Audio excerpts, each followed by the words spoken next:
Bampungu tukanu mumwanda Kongo mfungu mpandu ubakulu bamwela Kongo isimbi bya mpepe bya ntoto bya lango bya mbau ubinama bya kikwabi tulombele unanzungu ya mpika bontsongwe na kibombo lo kyantinda mpandu bakulu bamwela Kongo la kala neto kintwati beno la tekila munzila ya bakulu na kulumuna mamoma kinji mena vaikila kapeleko mena bonga kumbi ya mazinga lolo tulombele kwa beno janga mamo mena vaika taba mena kala malusantu mukimpeve mukimazayu mukimayara tutondele mujojo yenka skulu echa tukundiri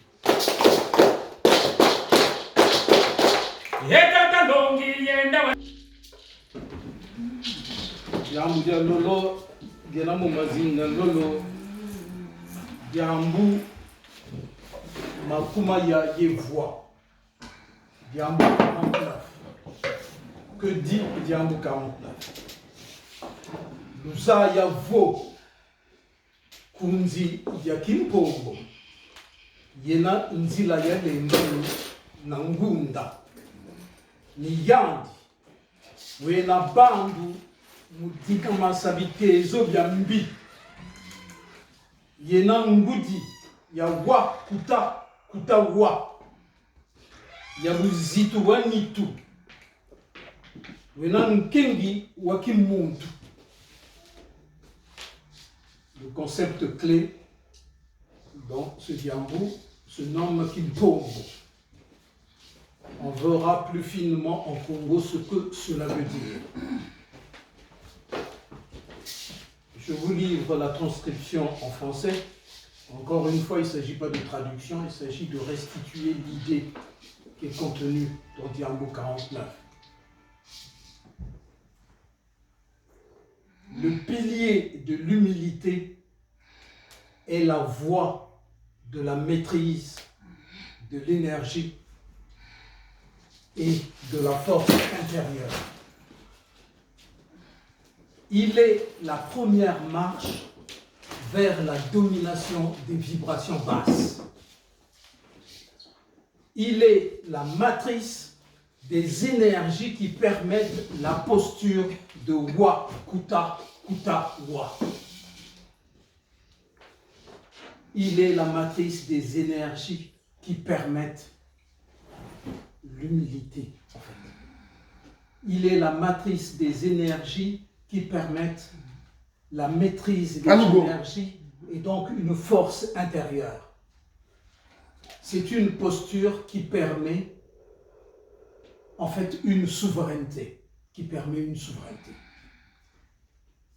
L'humain ordinaire a tendance à penser que parce qu'il va se mettre devant, éventuellement cogner, brutaliser, etc., cela fera preuve de souveraineté.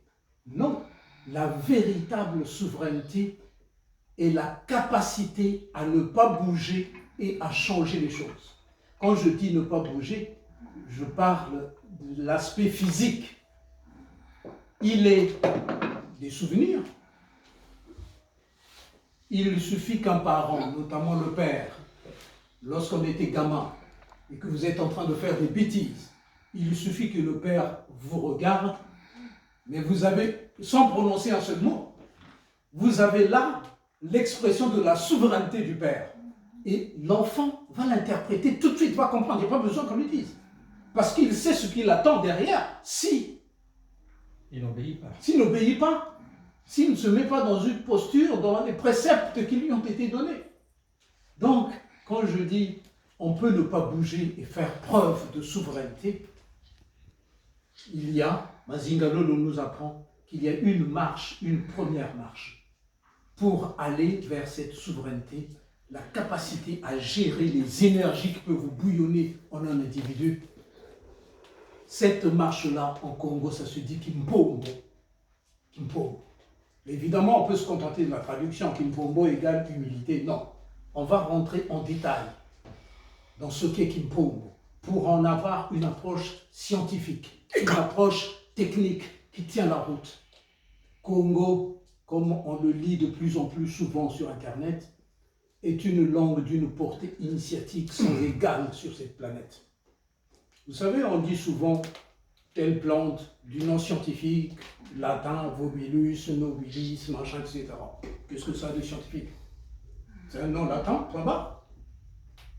Mais demain, nous devons être capables d'affirmer, en parlant de Congo, que le nom scientifique de Congo est ceci parce que ça obéit à une rigueur quasiment mathématique. Et il y a très peu de place pour des improvisations dans la langue Congo. Bien entendu, le courant populaire peut injecter des mots qui sont empruntés ici et là, c'est normal, ça fait partie. Mais lorsqu'on s'intéresse à l'étymologie, qu'on commence à gratter, on se rend compte ou bien ce mot n'est pas d'origine Congo, ou bien ça ne veut pas dire grand-chose, et on peut le prendre, le mettre de côté. Ça ne rentrera pas dans ce qu'on pourrait appeler une encyclopédie Congo demain ou après-demain. Ça ne sera pas validé du point de vue académique Congo. Kimpombo, ça veut dire quoi? Diambo 49. Kundi dia Kimpombo. Kimpombo, le qui ici n'est qu'un article. Ce n'est pas tout à fait un article, on appelle ça, les linguistes appellent ça une classe. Parce que autant en français par exemple, vous avez l'article pour désigner le féminin, le masculin, l'indéterminé, et puis le neutre peut-être, et ça s'arrête là. En Congo, dans les langues bantou d'une manière générale, c'est pas 3 féminins, masculins, neutres, non. C'est N, il y en a N. En fonction des classes d'objets, il y a des éléments pour désigner.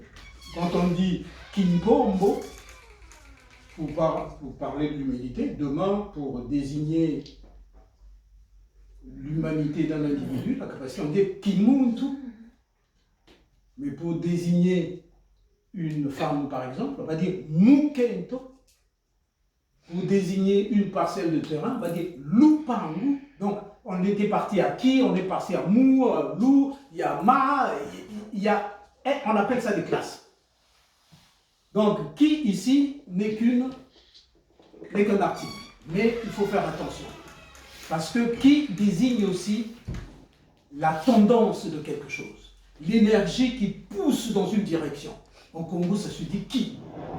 Lorsque quelqu'un a tendance à jalouser les gens, si c'est sa tendance, on dit Ki mpala kenani.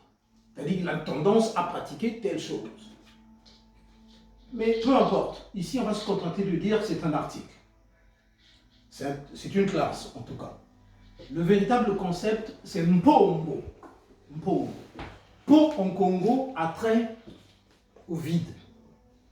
Quand quelque chose relève du vide, ça se dit Mpo. Po. C'est souvent le terme. Quand quelqu'un dit des choses qui sont dénuées de sens, on dit Mpota. Parce qu'il n'y a rien de... En fait, ce qu'il dit n'est pas capable de féconder un mental, un psychique. C'est pour ça Mpota. Ta, c'est le principe actif, par exemple, de fécondation. Donc Mpota, c'est ce qui relève de quelque chose de... Il y a vide, c'est vide, quoi, quelque part. Pour, vous savez, quand vous avez une grappe d'arachide, eh bien, à l'intérieur, vous pouvez tomber sur une arachide où il y a l'amande est tout à fait dedans, donc vous avez gagné. Mais il arrive parfois, vous appuyez, pof, il n'y a rien dedans, il n'y a pas d'amande. C'est ce type d'arachide, ça se dit Kimpo. Donc, pour désigner l'aspect vide de quelque chose. Kimpombo, ça veut dire quoi? Mpo, c'est ce qui procède du vide.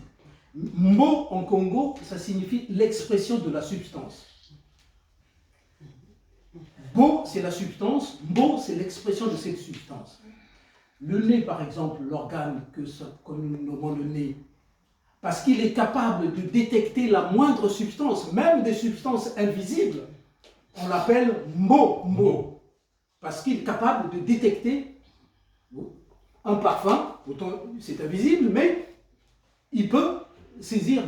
Et donc, souvent au Congo, quand un concept où une racine se répète, ça veut dire que cette chose-là est par excellence ce que ça désigne.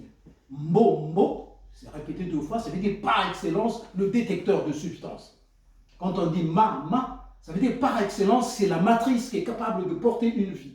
Quand on dit ta, parce que ça se répète, c'est par excellence le principe actif, il est porteur de fécondation. C'est pour ça qu'on dit de quelqu'un qui est en âge de procréer, quand il s'agit d'un monsieur, on dit mouta. Ta désignant le fait qu'il est porteur du principe actif. Mbo donc désigne l'expression de la substance. Nous avons dit que mpo, c'est ce qui a trait au vide, mbo, la substance. Donc mpo, ça veut dire celui qui vient vers vous vide de son expression de substance. Il a fait le vide de lui-même avant de se présenter aux autres. Cela se désigne par l'humilité. Ah, il a l'humilité. Ah, il est très humble, très humble. Même pourtant, il a tant de diplômes, tant de ceci. Il a créé une boîte qui gagne des millions, machin. Mais quand il vient, ce que c'est que Kimpombo, Mazingalo nous dit Kimpombo, il y a Nandia, il y a Lembami, il y a Nangunda. Évidemment, si vous êtes capable, si vous avez l'énergie nécessaire, la force intérieure nécessaire pour vous vider de votre substance, de votre expression si pleine, si plein que vous soyez, si vous êtes capable de vous vider de cela, mais ça demande de l'énergie, ça demande une force de caractère. C'est ce que dit Mazingalolo. L'embami, la capacité à produire un état où les énergies sont maîtrisées. Vous le voyez, ça ne veut pas dire qu'il manque d'énergie, mais il contient son énergie, il donne à cette énergie une expression qui est vide de substance. Donc il vient vers les gens en toute humilité, vous pouvez même le prendre de haut, mais quelqu'un qui est dans cette posture-là, quand vous le prenez de haut, en général, il rigole à l'intérieur. Il sourit parce qu'il sait que ce que vous êtes en train de produire n'a rien d'évolutionnaire en fait. C'est une attitude involutionnaire. C'est une attitude, ce que dit Mazingalolo, ni yandi we na bandu mudinga masabite zobiambi. C'est l'humilité Kimpombo qui est le point de départ pour éviter un processus involutionnaire, c'est-à-dire quelque chose qui va vers le bas, vers la vibration basse, vers mi. Une capacité à empêcher que les choses qui doivent s'élever s'élèvent. Si vous êtes capable, vous êtes porteur, récipiendaire, comptable de Kimpombo, alors c'est déjà un pied que vous mettez sur une dynamique évolutionnaire. Quelqu'un qui n'a pas de Kimpombo, qui n'est pas vide de lui-même, il va arriver quelque part, il va montrer, il va arriver avec un verre plein. Il arrive, il est plein de lui-même, il se la joue. Mais ceux qui sont sages et qui le regardent, même s'ils avaient quelque chose à lui dire, mais pourquoi voulez-vous qu'ils aillent dépenser de l'énergie? Même le Dieu d'un univers connaît la loi d'économie. Les lois dans la nature pratiquent les lois d'économie. Vous avez déjà vu de l'eau qui est en train de monter sur une montagne, une rivière qui est en train de monter une montagne? Parce que c'est la loi d'économie d'énergie. Vous déversez de l'eau ici, l'eau va suivre les lignes de moindre résistance jusqu'à trouver éventuellement un trou et partir. Parce que c'est la loi d'économie. Lorsque vous avez un verre plein et que quelqu'un qui a un bon vin, votre verre est plein déjà, mais il va pas verser par-dessus. Parce qu'il sait que ça va déborder, il y en aura partout. Et son bon vin, qu'il a acheté peut-être très cher, il va pas le gaspiller. Ça s'appelle la loi d'économie. Kimpombo permet de créer un écosystème où la loi d'économie est possible, peut être pratiquée. Mwana Ngunza, l'aspirant Ngunza, doit s'exercer encore et encore à pratiquer Kimpombo. Sinon, mais Tatango le disait si souvent, je vous regarde, vous êtes plein à plein. Il vous indiquera Rien. Aucune. Mais même pas le début du commencement des arcanes du Kimbunza. Il ne perdra pas son temps. Parce que ce sera une perte d'énergie. Une perte d'énergie. Quelqu'un qui rentre, qui dit, bah, moi c'est moi je te rends. Enfin bref, les exemples sont légion. Vous pouvez les imaginer vous-même. Et Kimpombo, les concepts Congo sont des concepts qui portent un enseignement initiatique. Le moindre concept que vous prenez, il y a un enseignement initiatique derrière, un enseignement scientifique, un enseignement... Il y a plein de choses qui sont embarquées dedans. Ces concepts-là sont comme un couteau pour aiguiser, pour optimiser ce que nous sommes ou ce que nous devons être demain. C'est pour ça que j'insiste lourdement. Moi, Ngunza, l'aspirant Ngunza, doit maîtriser les concepts, les étudier, passer au-delà du voile. Au-delà du voile. J'avais même failli dire, il faut qu'il passe vers l'énergie subtile qui est embarquée dans ce concept-là.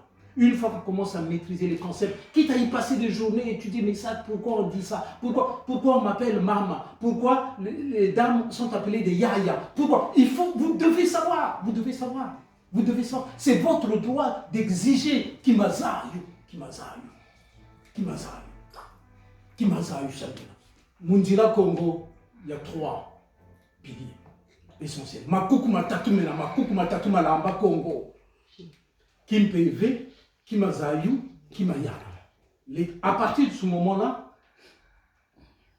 une marmite, une casserole, dès que vous avez les 3 piliers dans vos considérations, dans vos processus d'innovation, quand vous avez les 3 piliers, on peut poser sur vous quelque chose, on peut vous confier une marmite, et à ce moment-là, la marmite, mais quand vous avez 3 pôles, la marmite, elle tient toute seule. Et quand on met le feu en dessous, à ce moment-là, on peut faire bouillir et devenir quelque chose. Vous pouvez commencer à servir. Mais si vous mettez que 2 pôles, ouais, moi ça m'intéresse pas, machin, etc., comme on entend parfois sur Internet, vous mettez la marmite au-dessus avec 2 pôles, mais il va falloir quelqu'un pour tenir, parce que sinon ça va se déverser. C'est ce qui nous arrive quand nous négligeons un pôle.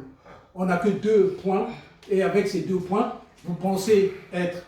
Vous savez, là je tiens sur deux supports, mais le 3e support, c'est le cerveau, qui est en train de guider mon équilibre. Si je veux partir, il corrige, etc. C'est le 3e pôle.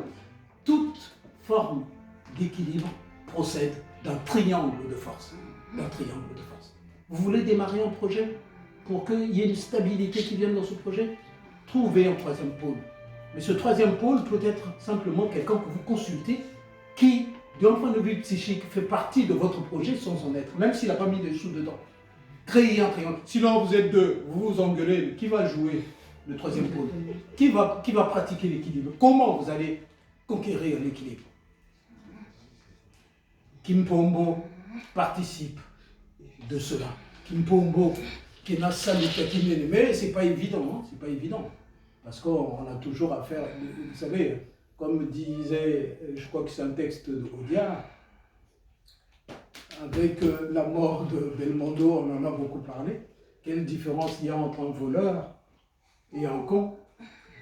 C'est que le voleur se repose. Le voleur se repose, mais le con, comme il est con, il est tout le temps con. Donc, ceci pour dire, vous pouvez avoir affaire à un con, à une conne. Vous prenez l'expression qui vous convient, je ne veux pas être sexiste, donc je nomme les 2. Vous pouvez avoir affaire comme ça. Kimpombo, c'est l'autre.